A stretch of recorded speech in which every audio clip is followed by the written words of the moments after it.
Payg'ambar sollallohu alayhi va sallam nima dedilar? Man qala la ilaha illalloh Muhammadur rasululloh dakhalal janna. Zo'r ekan-ku bu. Kim la ilaha illalloh Muhammadur rasulullohni desa, jannatga kiradi. Biz nega namoz o'qiyapmiz bo'lmasa?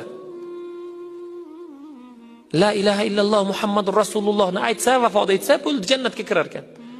Siz dunyoda namoz o'qimagan bo'lsangiz, masjidga qatnamagan bo'lsangiz, gunohlar sodir etmagan bo'lsangiz, ota-onani duosini olgan bo'lsangiz, la ilaha illallohni aytasizda, ayta olasizda.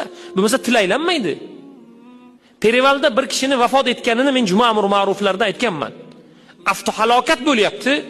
Jon talvasasida odamlar aylanib aytayaptiki, la ilaha illalloh Muhammadur rasululloh deng, deyapti. Uni og'zi qimirlayapti. Bir yigit aytayapti, nima deyotgan ekan deb quloqini og'ziga qo'ysa, 3 tasi 1000. Ko'proq olsangiz arzoniga beraman, deyapti. Ko'katchi bola ekan. Siz bugun la ilaha illalloh Muhammadur rasulullohni tagida nima yotadi? Islomiy arkonlar, 5 mahal namoz, ro'za, zakot, haj, shariat arkonlari yotadi. Shuni qilmasa qilmay yurib vafot etayotgan chog'ingizda la ilaha illalloh aytmoqchimisiz? Bekor gap bu. Ayta olmaysiz. Tilingiz aylanmaydi.